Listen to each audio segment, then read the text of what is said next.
All right, welcome to another episode of Powerhouse Conversations, where sports, business, and tech intersect to help athletes and athletic departments succeed both on and off their field of play. At Dream Big Sports, we empower athletes with the skills and the tools that they need to master business acumen and technology for long-term success. Today's guest, we have Amobi, former professional soccer player, founder of A Frugal Athlete, and co-founder of Serve Consulting. He's passionate about helping athletes build their financial literacy, grow their brands, and transition into entrepreneurship. Today, we'll dive into Amobi's journey, the athlete CEO mindset, financial literacy, navigating NIL opportunities, and some key strategies for career development.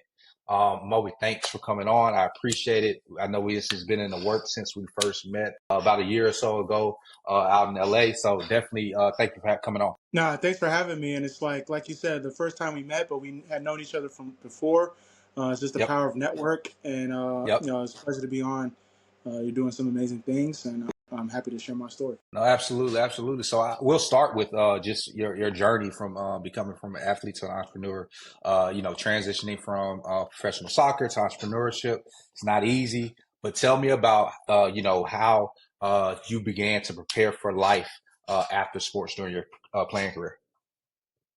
Great question. So yeah, I'll give you a quick rundown. First generation Nigerian American, born and raised in California. Played soccer and basketball growing up till soccer took over, and just very fortunate to play at a high level at a young age, which led me to a lot of different experiences and opportunities. Ultimately went pro. And I always tell people, when you're a professional athlete, you're automatically an entrepreneur. You got to do things in terms of like perform at a high level. You got to deal with agents. You got to deal with coaches and GMs and different things like that. So you're already an entrepreneur. But from the business standpoint, in terms of my transition, I had started some entrepreneurial things while I was playing. You mentioned A Frugal Athlete. That was kind of my first foray into the space. And that's kind of what opened up so many doors into what I'm doing now actively as a co-founder of Serve Consulting, founder of Frugal Athlete. Everything's under Serve Consulting now. So that's Okay. essentially it. Trying to help athletes, trying to help brands, and trying to be that facilitator of sorts. Yeah, a frugal athlete is where I found you. Like Yeah. inspiring. Like just the work ethic, the amount of interviews you were putting out, the consistency, and how you did it. Like what inspired you to start it? Man, thank you so much because that was a grind. I think for me, it Yes. was more about like my own curiosities. Like Hmm. when I first started A Frugal Athlete, it was motivated by the Broke documentary, the 30 for 30 Broke documentary. And it was like everyone's talking about athletes that are losing their money. And there's so many individuals that are bad with money, but obviously athletes being trendsetters, being in the spotlight, we're going to have, the light on us. But how come we couldn't talk about it from a positive standpoint? And so that's why I started A Frugal Athlete. How can we find, like, where are the athletes that we can use as role models that are doing it right? They may not be like the LeBron James, the Tom Brady's, the Serena Williams of the world, but they are doing it right in terms of their transition, in terms of how they, utilize their money and how they leverage their platform. And that's what it was all about, leveraging my opportunity as an athlete to open up some other doors and expose some of the behind the scenes and the information that we don't hear about or the media doesn't like to talk about because it doesn't get as many clicks. So that's kind of where A Frugal Athlete started. Started off as a blog, and then it advanced into like the podcast, and then ultimately a media platform, which is now transformed into some of the stuff we do from the business side. No, absolutely, absolutely, and that's something I definitely like to highlight and when I go speak is like starting now, like whenever while you're an athlete, starting and putting things in place. If it's vlogging, if it's social media, if it's speaking engagements, whatever. If it's a brand, if it's merch, whatever it is, like start while you're an athlete. So, what are some of the suggestions that you try to give out? Like as an athlete and building that platform or whatever that endeavor is while you're still an athlete. Now you hit the nail on the head. I think it's starting now, and it doesn't have to be like you need to start the business and have to Hmm. open up a media company or start franchising, but you need to start the process of understanding how you can utilize your talent on the field to expand for opportunities off the field. whether it's taking advantage of the resources and access you have to different sponsors or different executives or different sources of information. One of my buddies that I used to connect with quite a bit around his transition was like he would utilize his off days for informational interviews. He'd look at the corporate sponsors that sponsored his team.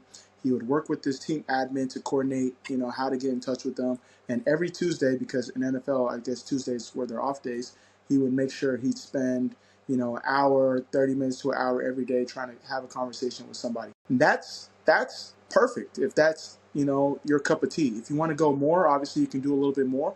But I would say whatever it is, start. Definitely build your digital ecosystem. So make sure you have at the very least, LinkedIn. Your Instagram is basically your website these days. If you can get a website, I would highly recommend having that home base of having a website. Making sure your socials are intact. That's another one, and you find out your strengths on the field that you could translate off the field. So if you're always getting asked to do interviews, that there might be a reason for that. You might be a good public Yeah. speaker.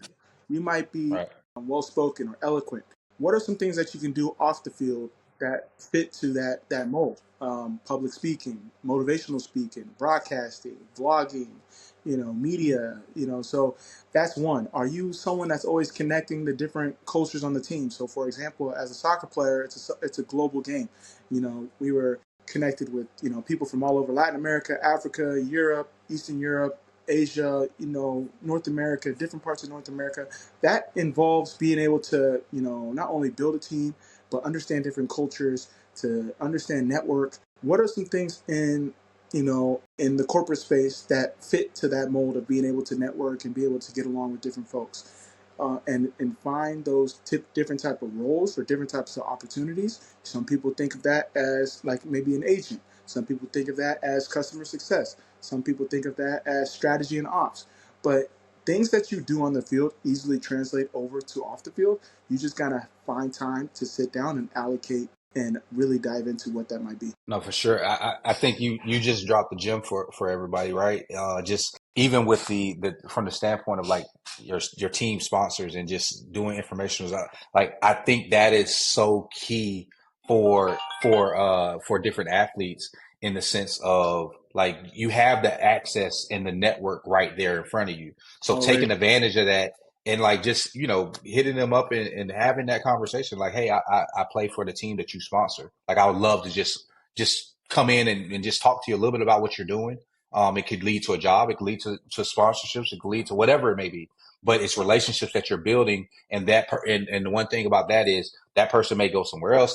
You never know where that will lead to, and You that's hit big. the nail on the head. Yeah, that the best thing you said about that is that person may go someone else. So now you've not only built the relationship with the current corporate Yep, sponsor, but as they go and climb up the ladder and go to other companies, they're going to remember you for all the work that you put in. And I want you to, and that's how networking, that's how building businesses yep. ultimately happens. And even as an athlete, like they most brands will like that initiative that you took. Like Exactly. that stands out. He's different. She's different. Like that's gonna stand out, and that's gonna be something that's definitely big. Which also that leads me right into my next. You can talk to me a little bit about the athlete CEO mindset. Like tell me a little bit about how you came up with that. Yeah, so as we got more and more into what a frugal athlete, what we were doing, we were realizing a common theme. Athletes were thinking of themselves as enterprises. So we think every athlete is an enterprise, no matter how big or small, that you need to think of yourself as a business. And frugal athlete was more catered to or siloed into like the personal finance, the financial literacy, the wealth management Hmm. aspect of it. But when we started to take a holistic view, it was more like, no, you're the CEO, and we've broken down CEO. Obviously, you think of CEO as Chief Executive Officer, but we think of it as athlete. Obviously, that's the main character. You got to keep the main thing the main thing. But C Hmm. stands for in our definition is the creator, and then E is for the entrepreneur, and then O is for the operator. So through those different silos, obviously starting with athlete, you can find your way. You can find out a way to become an athlete CEO, ultimately to become an enterprise. And also we have the S part of it, but we don't include that in the acronym. That's for like speaker, storyteller, because a lot of athletes are, finding very fruitful careers as motivational speakers, storytellers, broadcasters, different things like that. But we've been able to break down into those three silos of what the athlete entrepreneurial enterprise looks like if they follow that CEO playbook. Love it. I love it. I remember a post that you when you were breaking this down about the athlete CEO, when you were talking about like just some of the how you if you think about yourself as an enterprise, how, the people in the team that you need to create around you. So tell me a little bit about like how important it is for the athlete to have a team to be that CEO. Yeah, it's very important. You can't do it alone. Everyone talks about, even like from the standpoint of like individual sports like golf and tennis. Golf has a caddy and and a trainer and an agent, and so if you want to Hmm. go fast, go alone. But if you want to go far, you got to find your team. So when we talk about the athlete CEO, and obviously not everyone has the budget to have a manager and an agent and a stylist and a partnerships guy and a podcast person, but there's different things that you need to think about as you build your team. And so we'll just start off with like our starting five. Obviously you need an attorney, someone that's going to protect you. You need an accountant, someone that's going to look after your money from a tax standpoint. And then in this case, we'll say you need like an agent or an admin, someone to look over Hmm. contracts, keep you up to date, Hmm. manager, someone that can help you with the business side of things. Hmm. Those are like probably the four main ones. And then if you want like a social strategist, creative strategist, Hmm. to help you from a social standpoint, that's very important. Um, but in terms of like the immediate three that you need: attorney, accountant, and agent. That's like we call that the AAA battery pack.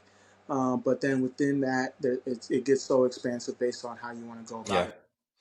And I think one thing that I've been talking about is, even as a student athlete, what's really big is you could build that team like from people that's around you, right? Like we talked about, like, Exactly. hey, can't afford certain things, but like just think about who's on campus or who's in the business department that wants to be a social, like in social media. Like you're a star athlete.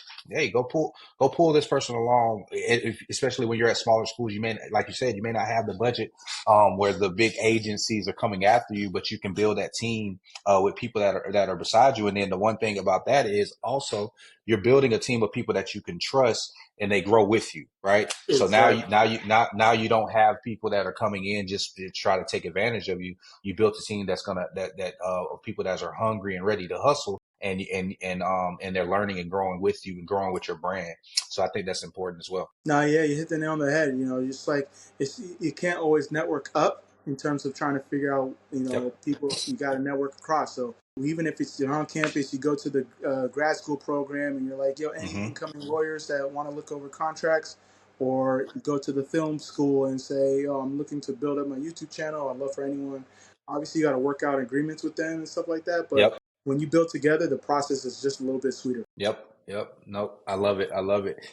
So I know with the rise of NIL, personal brandings, how do you advise athletes, on balancing, being a student athlete, but also, like you said, building their professional careers and things of that nature? No, that's a great point. So when it comes to NIL, obviously we think of it as name, image, and likeness. So I like to look at it a different way. When we come, and I love the acronyms. We're always trying to use acronyms, as you know. So N is like for your network. So you mentioned, finding people at your campus that you can work with and build up with. So what's your network look like? What's your network ecosystem? What's your network effect look like? You got your college, you got your alumni database, you got your teachers, you got your high school programs, you got the people that are contacting you. How can you take advantage of your network? Obviously for NIL opportunities. Then you have the I, you share IP. So you think of name, image, and likeness. We just jumble everything under that IP. And then within that IP, what are the things that you're creating that you keep? You've seen a lot of times athletes will create logos in conjunction with the brands that they work with, and then they leave the brand and they can't even take their logo with them. So, what is the IP that you're creating that you're going to own? And then L is for leverage. What are you? These are the best 4 years. If you stay all 4 years of your life, that's what they say when it comes to sports.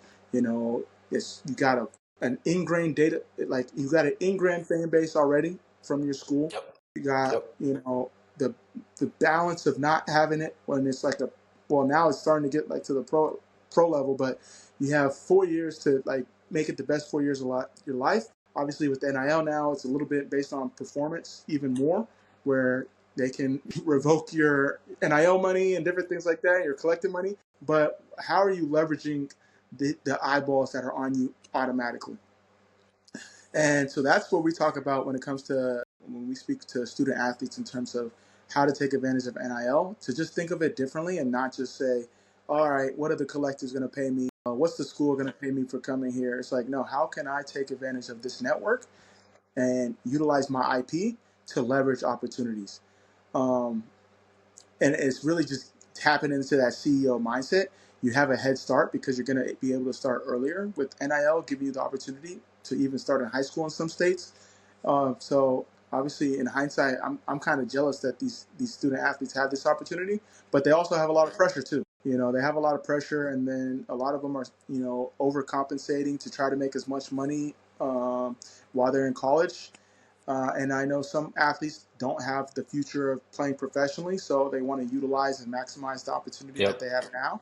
But it's a balance. You got to keep the main thing. And while you're in college, it is your grades, because if you're not eligible, you can't play. Availability is better than ability. Then from there, it's your performance on the field, because there's always, with the transfer portal and incoming freshmen and um, all the different people that are looking to get your spot. You got to perform at a high level to take advantage. And then from there, you know, obviously you're in college, you want to balance your social life, you want to balance, you know, your family time, you want to balance being able to have time to do work.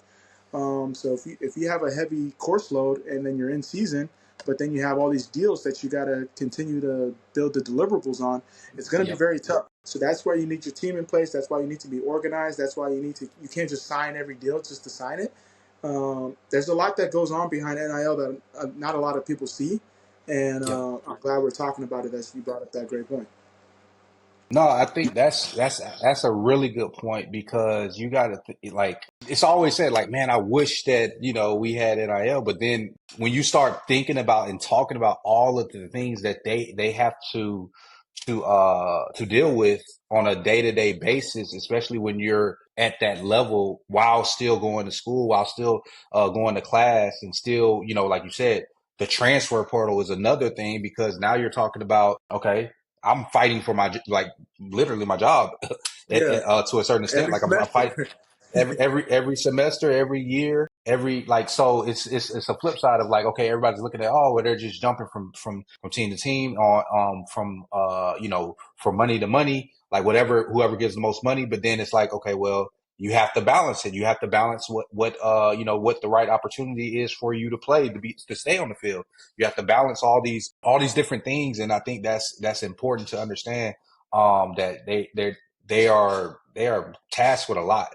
They're tasked with a lot. Yeah, most definitely, man. It's really tough, but I know there's a light at the end of the tunnel, and hopefully, as the NCAA continues to figure out ways to make it better, it'll help the student athletes moving forward. No, absolutely. I think that's something that's big. And when that's the thing, that when people think about NIL and what the NCAA, like with the new ruling that's supposed to come down, and you know, they're going to allow for schools to pay out from the revenue and things of that nature. So it's like, okay, it's becoming less and less of amateur athletes, but then it still gives the guardrails of you know, the schools being able to funnel some money to them.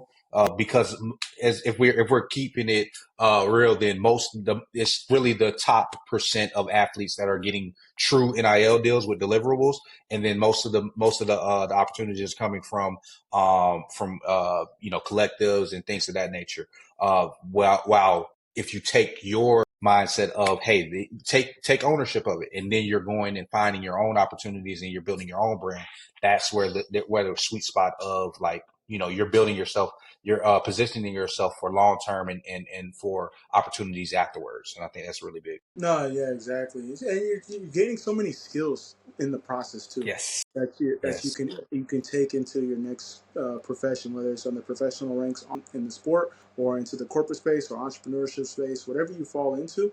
The things that you're doing now, those insights and lessons that you learned while in college, are going to be invaluable for you. Yeah, and I think that tell me a little bit about what you're doing at Serve Consulting, and just like from an overall standpoint of helping athletes build their brands and strategic partnerships. What's some of the strategies that you teach? No, thank you so much. Yeah, so our main goals with Surf Consulting is we help athletes and talents become enterprises, and then we help brands and companies with their go-to-market strategies through content and talent relations. So we're a full-service, small boutique company. I hate to say the word small, but I mean compared to the CAAs and the Right, Wasamas, right, let's be right. realistic. But we want to take a different approach, and it's been like each step in my career, both as a player to now entrepreneur, has led to this Hmm. moment to what we're doing now. And Yep. ultimately, we want to help athletes. We're sort of their facilitators for building that holistic view in terms of what it looks like to build a business, and not just a brand, but a business. So, what does that look like? It could be building out content. It could becoming a speaker. It could be transitioning to a corporate job. It could be, you want to, find the right agent and financial advisor and creative team for you. We help facilitate those opportunities and those um, that game plan to hopefully help the athlete or talent become ultimately an enterprise. It could even be building digital products. It could be building courses. It could be building um, in real life products like food spice company, whatever it is. We help incubate and iterate and execute on. Absolutely. So tell me a little bit about like just some of the, we're big on the, like I said, the intersection of sports, tech, and business. So tell me a little bit about some of the technologies that you're using or leveraging to build your businesses. No, that's a great question. So I'm using everything right now. I need to like consolidate because like Yeah. you'll buy something and you're like, damn, I don't even use this Right. software. Right. Right. But my main ones right now is Notion. Notion is a big Okay. one. Love Notion. Airtable. So I'm trying to figure out if I just move everything to Notion. But right now, Airtable and Notion are the two big ones in terms of project management, CRM, and just Hmm. overall like day to day. The whole G Suite, so Gmail, Google Sheets, Google Task, all that. Canva is another one. In terms of content, Canva, CapCut, Captions, those three is all Yep. you need. Yep. My business partner, he actually uses Descript, so he likes Descript, but I use Captions, CapCut, and Canva. Another one we use is Opus Clips. Opus Clips just for being able to cut content a little bit better. Loom. Yeah. What else? That's it. My Apple Notes. So I'm literally always talking to myself in Apple Notes. Um, those are probably the main ones. I'm trying to think Yeah. of. Yeah, those are probably the main ones No, right now. those sound like everything I'm using on a day-to-day basis, man. I love it. So when you think about that, like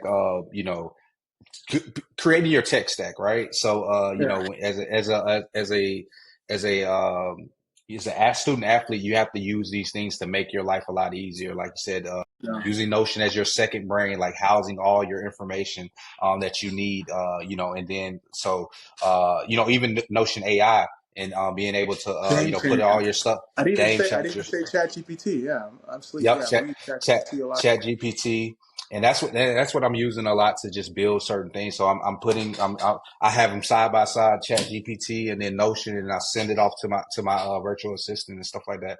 Whatever I Yeah, need to work on, and I'm iterating, and but just housing all of the information that I need, creating different pages, and then having the different information in each of those pages.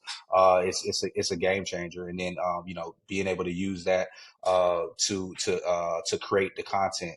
And then take that exactly. information and move it over there. So it's very important to learn how to use these different content, because the biggest thing that I would say is that if you're learning how to use it now, then you're thinking about the transferable skills that you'll have later. Because every single time the last time I just posted a clip about this, I asked one of I was at a high school. I asked one of the players, like, how long do you think, best case scenario, do you think you're going to play? It's like, he told me 20 years. I was like, you're having a LeBron career if you play 20 years. But I said, that's best case scenario, right? Yeah, You're roughly 38, 40, like whatever that is. You still got a lot of life to live after that. still got a lot of life. Best case scenario. best case Yeah, scenario, and that's the greatest case scenario, right? You still got a lot of life to live, so that those transferable skills that you're building are going to be so invaluable, and that's why I always say that if you don't learn how, like everybody's scared of what AI is doing, everybody's scared of AI taking their job. I always tell them, if you're scared of AI, it's not AI that's going to take your job. It's going to be a person that knows how to use AI better than you that's going to take your job. exactly. Yeah, So, how to build prompts, how to organize AI. Yeah, it's exactly it's meant to enhance your workflow, mhm. not replace. Yep. If done right. Yep. It doesn't replace it because what you put in is what you're going to get back out. Yeah, If you put bad in, you'll get yeah, bad out. You're not going to get a lot of information, or you're going to get bad information. It's only as smart as as you make it. So I think exactly. that's important. And Yeah. it's not like AI can use itself. Someone has to Yeah. be Yeah. plugging in play. So Yep. Yep. No, so as we wrap up, I'm loving everything that we had a discussion about. It was a great discussion. I want to make sure that we talk a little bit about some of the things that are important to you that you want to make sure that everybody's taking away. no, I appreciate you, man, giving me the platform. It's good to connect again. I'm sure we'll be seeing each other on the circuit soon. Absolutely. For me, no, just athletes. I think right now we're in a unique space where brands, companies, consumers, fans are starting to realize the power that athletes have, not only just as athletes, because live sports is literally one of the few places where people can get that attention in real time now. There's more to you than just being an athlete. You're an enterprise. The future of creators, influencers, trendsetters, business folks is it's here, and you're starting to see more brands invest in that.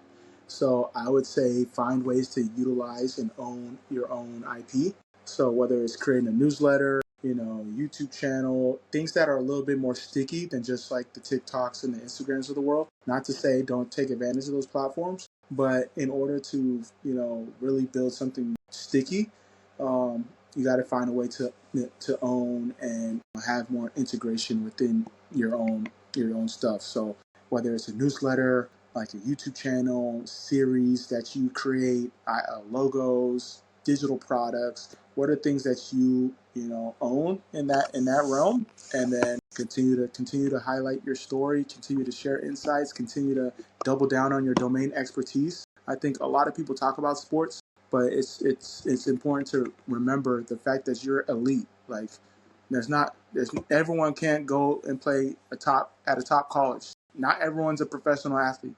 So double down on the fact that you're a subject matter expert and you have domain expertise that could translate to so many different things. So for example, quick tangent is that so I played on 3 different expansion teams. Expansion teams essentially is a startup in sports. Yep. So that means I could translate to startups in tech. I know what it's like Yep. to, not have everything in place when you're trying to build a culture, a team to produce results on the fly. It's just all about how you craft your story.